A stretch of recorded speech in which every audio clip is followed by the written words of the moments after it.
Muy buenas cinéfilos y seriéfilas a un nuevo vídeo aquí en vuestro canal. Hoy vamos a hablar de Hamnet, la nueva película de Chloe Zhao, una directora que ha demostrado que su cine es un territorio donde lo íntimo y lo épico conviven sin estorbarse. Una película que dialoga con Shakespeare, con la pérdida, con la creación artística y también con el propio cine. Así que siéntate que vamos a recorrer su contexto, la relación que tiene con la obra de Shakespeare, sus claves visuales y narrativas y por supuesto lo mejor y lo peor de esta propuesta. Quédate que te lo cuento todo. ¡Vamos!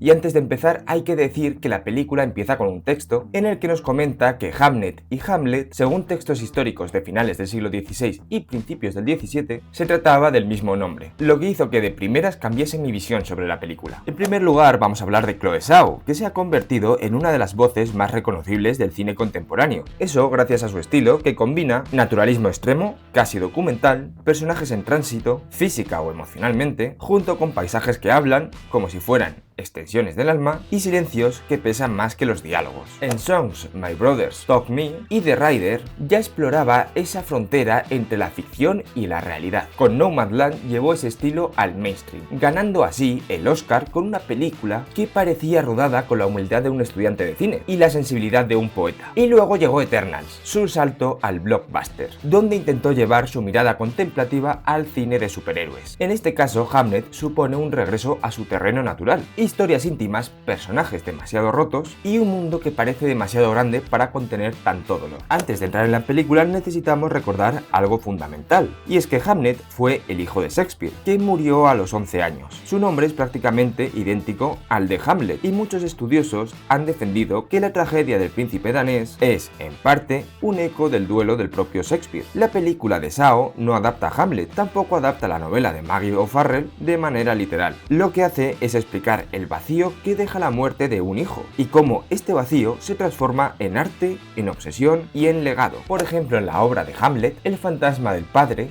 es quien vuelve para exigir justicia. Sin embargo, en la película es el fantasma del hijo el que permanece, silencioso, moldeando la vida de quienes lo amaron. Se podría decir que la película funciona como un espejo inverso de la obra. En Shakespeare, el hijo busca al padre, y en Zhao, los padres buscan al hijo. La directora filma Hamnet como si fuera un recuerdo. No hay prisa, no hay grandes estallidos dramáticos. Todo es suave, melancólico y contenido. La cámara se mueve como si temiera romper algo. Y en cierto modo, lo que retrata ya está roto. Hay ecos de Terrence Malick en los contraluces y en la forma en que los personajes tocan la hierba como si fuera un puente hacia lo sagrado. Pero en este caso, Zhao no copia. Su espiritualidad es terrenal, más cercana a la vida cotidiana que a la trascendencia metafísica. La película está llena de imágenes que remiten a otras obras, como por ejemplo la secuencia del niño corriendo entre los árboles recuerda un poco a El árbol de la vida, mientras que la escena de la madre sosteniendo la ropa vacía del hijo evoca a Roma, de Alfonso Cuarón. Otro ejemplo es el plano del padre escribiendo de madrugada, iluminado solo por una vela, que tiene ecos del Club de los Poetas Muertos, donde la creación artística nace del dolor. Zhao utiliza la luz natural como si fuese un personaje más. Los interiores son oscuros, casi como si fuesen pintura, mientras que los exteriores, en cambio, son amplios y luminosos,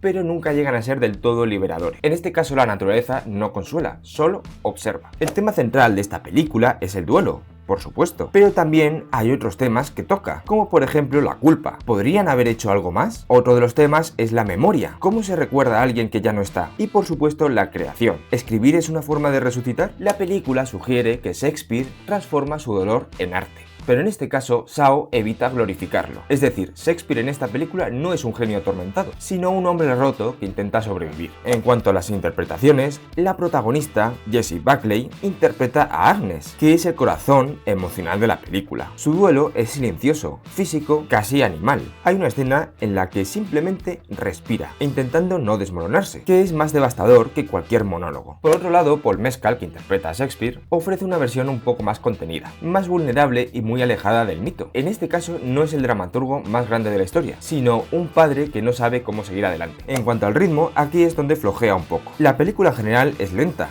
muy lenta, no porque pasen cosas, sino porque Zhao quiere que sintamos el tiempo del duelo, ese tiempo espeso en el que cada minuto pesa como una piedra. Eso durante el segundo y tercer acto. Pero también es verdad que el primero se siente un poco atropellado. Creo recordar que en los primeros 30 minutos de película, Agnes ya conoce a Shakespeare, se enamora de él, se queda embarazada y se casan. Todo esto en 30 minutos, lo que contrasta bastante con el resto de la película. Y dicho todo esto, vamos con lo mejor, lo que a mí más me ha gustado, y por lo contrario, lo peor de esta película, lo que quizá me ha llegado a decepcionar. En cuanto a lo primero, lo mejor es la sensibilidad visual de Shaw, que convierte cada plano en un poema, como en casi todas sus películas. Por otra parte, la interpretación de Jessie Buckley, que es absolutamente desgarradora y una clara candidata a llevarse el Oscar. También la forma en la que la película dialoga con Hamlet, sin necesidad de explicarlo todo. Es verdad que da alguna explicación al final que se podría haber ahorrado, porque se entiende sin ello. Y por último, la honestidad emocional, ya que no hay manipulación, no hay golpes de efecto. La historia es orgánica y se produce de forma natural. Es una película dolorosa, muy emotiva, que te va a hacer estar llorando durante toda la película. Y si tienes hijos, mejor no la veas. En cuanto a lo peor, es en parte el ritmo, ya que puede resultar excesivamente contemplativa al final para algunos espectadores y un poco atropellada al principio para otros. Por lo tanto, la película exige paciencia y atención. Como decimos siempre, no es para verla con el móvil en la mano. Y por último, algunos secundarios que quedan desdibujados, como si Shaw no supiera muy bien qué hacer con ellos. En cuanto a los secundarios, tanto los padres de él como los padres de ella, incluso el hermano de Agnes o un poquito los hijos, creo que se podrían haber desarrollado mucho más. Pero claro, tampoco iba a hacer una película de 4 horas. Como conclusión, Hamlet es una película delicada, íntima y profundamente humana. No es una adaptación de Shakespeare, sino una conversación con él, una reflexión sobre cómo el arte nace del dolor, pero también sobre cómo el dolor nunca desaparece del todo. Es una película para quienes disfrutan del cine pausado, emocional y contemplativo. Para todos aquellos que busquen historias que se quedan dentro, aunque duelan. Para quienes creen que el cine puede ser un susurro, no solo un grito. Si te gustó, por ejemplo, Nomadland de Shaw, El árbol de la vida, Roma o The Rider de la propia Shaw, aquí vas a encontrar un refugio. En cambio, si buscas acción, ritmo o explicaciones claras, probablemente no es tu película. Así que nada, hasta aquí la review sobre la película Hamlet. Espero que os haya gustado tanto como a mí. Déjame saber en los comentarios si estás de acuerdo con esta opinión o si crees que ha faltado algo. Y no olvides suscribirte, que ayuda un montón y así no te pierdes ningún tipo de contenido. Y con esto, yo soy Pablo Torresano y esto ha sido el Fotograma Clave. ¡Chao, chao!